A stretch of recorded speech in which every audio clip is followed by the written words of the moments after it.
అస్మద్గురుభ్యో నమః శ్రీమాత్రే నమః. అమ్మవారి దివ్యపాదపద్మాలకు నమస్కారం చేసుకుంటూ వీడియోలోకి వెళ్ళిపోదాం. అసలు ఏం జరుగుతోంది? వైజాగ్లో ఉన్నట్టుండి పిల్లలకి ఈ వైరస్ ఎలా సోకింది? ఒకళ్ళ మించి ఒకళ్ళ వెనకాల ఒకళ్ళు అందరూ కూడా ఈ వైరస్ బారిన పడుతూ ఉన్నారు.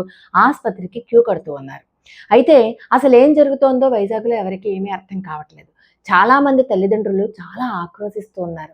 అసలు విషయంలోకి వెళ్తే ఒకసారి మనం ఈ వీడియో క్లిప్ చూసేద్దాం.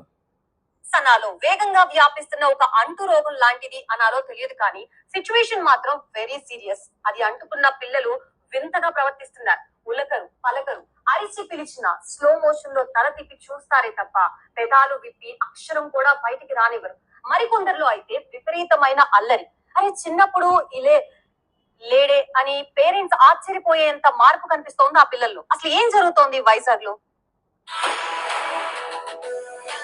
ఇదండి పరిస్థితి వైజాగ్లో. ఏం జరుగుతోందో ఎవరికి ఏమీ అర్థం కావట్లేదు. కానీ జనవరిలో 73 మంది, ఫిబ్రవరిలో ఇంకొంతమంది, అలా ఒకళ్ళ వెనకాల ఒకళ్ళు క్యూ కడుతూనే ఉన్నారు. అంతమంది పిల్లలు అడ్మిట్ అవుతూనే ఉన్నారు అక్కడ ఆసుపత్రిలో. దేశవికారంలోనే ఎక్కువ మంది వస్తున్నారు. ఎంబర్స్ చెప్పేస్తాయి వైజాగ్ లో సిచ్యువేషన్ ఎంత సీరియస్ గా ఉందో. జనవరిలో 76 కేసులు రిజిస్టర్ అయ్యాయి. కేసులు అంటే అర్థం 76 మంది పిల్లల్ని గవర్నమెంట్ మెంటల్ కేర్ హాస్పిటల్ కు తీసుకొచ్చారంట. ఫిబ్రవరిలో 98 మంది పిల్లల్ని తీసుకొచ్చారు. మార్చిలో 113 మంది పిల్లల్ని తీసుకొచ్చారు. ఏప్రిల్లో ఏకంగా 192 మంది పిల్లలు. మే 2వ వారానికి వచ్చేసరికి 161 కేసులు రిజిస్టర్ అయ్యాయి. ఏడాది మే 2వ వారానికి అయితే మొత్తం 640 మంది పిల్లల్ని మెంటల్ కేర్ హాస్పిటల్ కు తీసుకొచ్చారు పేరెంట్స్. ఇంకా గతేడాది జనవరి టు మార్చి మధ్యలో మొత్తం 477 మంది పిల్లల్ని తల్లిదండ్రులు ఆసుపత్రికి తీసుకురావాల్సి వచ్చింది. ఆసుపత్రికి వస్తున్న పిల్లలు ఒక్కొక్కరిది ఒక్కొక్క సమస్య. అందులో వెరీ కామన్ గా కనిపిస్తున్నవి పిల్లలు ఏకాగ్రత కోల్పోవడం, అడిగిన దానికి సరిగా స్పందించకపోవడం, అల్లరి పెరగడం, మెంటల్ స్టెబిలిటీ లేకపోవడం, అన్నిటికి మించి విభిన్నమైన అలవాట్లకు ఆకర్షితులవడం. విభిన్నమైన అలవాట్లపై ఆకర్షణ అనేది సీరియస్ మ్యాటర్. చెప్పేది కాదు, పిల్లల్ని అబ్జర్వ్ చేస్తేనే తెలిసేది. లక్షణాలన్నింటికి కారణం చూసారా? అంటే పిల్లలందరిలోనూ కూడా రకరకాలైనటువంటి అనారోగ్య సమస్యలు వస్తూ ఉన్నాయి. వాళ్ళ ఏకాగ్రత పోతుంది. ఒకవేళ స్కూల్కి వెళ్ళినా కూడా ఎప్పుడెప్పుడు ఇంటికి వెళ్ళిపోదామా అనే చూస్తున్నారు. కాకపోతే స్కూల్ మీద ఉన్నటువంటి పాఠ్యాంశాల మీద, పాఠాల మీద, లెసన్స్ మీద ఏమాత్రము కూడా శ్రద్ధ చూపించట్లేదు. వీటన్నిటికీ కూడా ఒకటే కారణం. ఇప్పుడైనా సరే తల్లిదండ్రులు మేలుకొనకపోతే పిల్లలు ఎట్టి పరిస్థితుల్లోనూ మన చేతిలోకి ఉండరు. ఏదో అల్లరి చేయకుండా ఉంటారు అని చెప్పి అనాలోచితంగా తల్లిదండ్రులు మొట్టమొదటి చేసేటటువంటి ఒకే ఒక్క పొరపాటు, అది వ్యసనమై వ్యాపకమై పిల్లల యొక్క మైండ్ని మెదడుని తినేసే వైరస్ లాగా వ్యాపించేస్తుంది. ఈ వైరస్ని ఇక్కడితో మనం కట్టడి గనక చేయకపోతే ఇంకా పిల్లలు మన చేతిలోనే ఉండరు అనడానికి ఎటువంటి సందేహము లేదు. ఇప్పుడే తస్మాత్ జాగ్రత్త. ఇంతకీ ఆ వైరస్ ఏంటంటే, ఆ వైరస్ పేరు ఏంటంటే సెల్ ఫోన్. ఆ సెల్ ఫోన్కి ఎడిక్ట్ అయిపోతున్నారు పిల్లలంతా కూడా. సెల్ ఫోన్కి ఎడిక్ట్ అయిపోయి తల్లిదండ్రులు పిలిస్తే పలకరు, మాట్లాడిస్తే మాట్లాడించరు. కానీ మరి ఈ వైరస్కి కూడా మేము ఒక మందు కనిపెట్టి ఇచ్చాం. వీడియో ఎక్కడ స్కిప్ చేయకుండా చివరిదాకా చూడండి. ఆ సెల్ ఫోన్ మాయలో పడి, ఆ సెల్ ఫోన్ మాయాజాలంలో పడి పిల్లలు కనురెప్ప కూడా వేయడం మానేస్తున్నారు. కళ్ళు అలాగే సెల్ ఫోన్ స్క్రీన్ మీద అతికించేస్తున్నారు. అందుకే వాళ్ళకి పాఠ్యాంశాలు ఏమీ కూడా బోధపడట్లేదు. ఆ పాఠ్యాంశాలలో కదలకుండా ఉండేటటువంటి అక్షరాలను చూడాలంటే పిల్లలకి చాలా విపరీతమైనటువంటి భయంగా ఉంది. వాళ్ళకి మూవింగ్ స్క్రీన్ అలవాటైపోయి కళ్ళు రెపరెపలాడిస్తూ ఏదో లోకంలో ఉండటం, తల్లిదండ్రులు మాట్లాడించినా మాట్లాడకపోవడం, తల్లిదండ్రులను ద్వేషించడం, ఇంకా చెప్పాలి అంటే వాళ్ళని కొట్టడం, తిట్టడం కూడా చేసే స్థాయిలో ఉన్నారు పిల్లలు. కాబట్టి ఇటువంటి పరిస్థితి నుంచి మనం బయటికి తీసుకురావాలంటే మన చిన్నప్పుడు ఎలా ఉన్నాం? మన చిన్నప్పుడు మొబైల్ ఫోన్స్ లేవు అని అనకండి. మనం ఎన్నో రకాలైనటువంటి ఆటలు ఆడుకున్నాం. కానీ ఇప్పుడు అపార్ట్మెంట్ కల్చర్ రావడం వల్ల ఎవరైనా ఏదైనా ఆట ఆడుతుంటే పక్కా ఉన్నటువంటి ఫ్లాట్‌లో వాళ్ళకి డిస్టర్బెన్స్ అని చెప్పి వాళ్ళని ఆడుకోనివ్వకుండా చేసి, వాళ్ళ అల్లరి భరించలేక వాళ్ళ చేతిలో ఒక సెల్ ఫోన్ పెట్టి కూర్చోబెడుతున్నారు ఇంట్లో. అది ఎంతవరకు సమంజసం? కాబట్టి అలాంటి పనులు చేయకుండా కనీసం వాళ్ళకేవో చిన్న పనులు చెప్పడం, వాళ్ళ చేత వంట చేయించడం, వాళ్ళ చేత కబోర్డ్‌లు సర్దించడం, ఇల్లు ఊడిపించడం, ముగ్గులేయించడం, ఆడపిల్లలైతే మరి ముగ్గులేయించడం, ఇలా చిన్న వ్యాపకాలు. కనీసం ఒక స్టోరీ రాయించడం, చూసిన విషయాన్ని వాళ్ళ చేత సొంత వాక్యాల్లో రాయించడం, స్కిల్ డెవలప్‌మెంట్. కమ్యూనికేషన్ డెవలప్మెంట్, ఇలాంటి కొన్ని అంశాలలో తెలియకుండానో తెలుసో వాళ్ళకి తర్ఫీసిస్తే అది చాలా మంచి ఉపయోగం.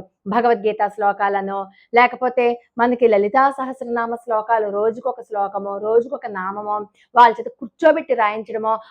ఇలా అంటే నాకు ఒక మాట గుర్తొస్తోందండి. ఒక ఆమె ఫోన్ చేసింది. తల్లి వాళ్ళ 2 పిల్లలున్నారు. 3వ తరగతి, 4వ తరగతి చదువుతున్నారు. మేము ఎప్పుడో గతంలో పెట్టాం. లేఖనా పుస్తకంలో 2 పిల్లలు, కాలేజీ చదువుతున్నటువంటి 2 పిల్లలు బలవంతంగా తల్లి బెదిరింపులకి, తల్లి యొక్క ఆక్రోశానికి, తల్లి తిట్లకి తల ఒగ్గి బలవంతంగా కూర్చుని రాయడం మొదలుపెట్టారు ఆ లేఖనాన్ని. కొన్నాళ్ళు అయిపోయాక తల్లి చెప్పకుండానే వాళ్ళంతట వాళ్ళే కూర్చుని రాయడం మొదలుపెట్టారు. దాంతోటి అమ్మాయికి మార్కులు పెరిగాయి. సెల్ ఫోన్ చూసేటటువంటి సమయం తగ్గింది. ఎవరితోటి ఎలా మాట్లాడాలో నేర్చుకుంది. మంచి లక్షణాలు ఆటోమేటిక్‌గా ఆ మంత్రమే సరిచేసేస్తుందనమాట. అమ్మవారి యొక్క ఆశీస్సులు ఆ అమ్మాయికి వాళ్ళ పిల్లలకి లభించాయి అని చెప్పి ఒక వీడియో చేయడం జరిగింది. ఆ వీడియో చూసిందట ఆవిడ. వెంటనే తను కూడా ఒక 4 పుస్తకాలు తెప్పించుకుని, ఆవిడకి 3వ తరగతి, 4వ తరగతి చదివేటటువంటి 2 పిల్లలున్నారు. ఆ పిల్లల చేత కూడా ఆవిడ బలవంతంగా రాయించడం మొదలుపెట్టింది. వాళ్ళు బలవంతంగా తల్లి మాట ప్రకారం బలవంతంగానే మొదలుపెట్టడం.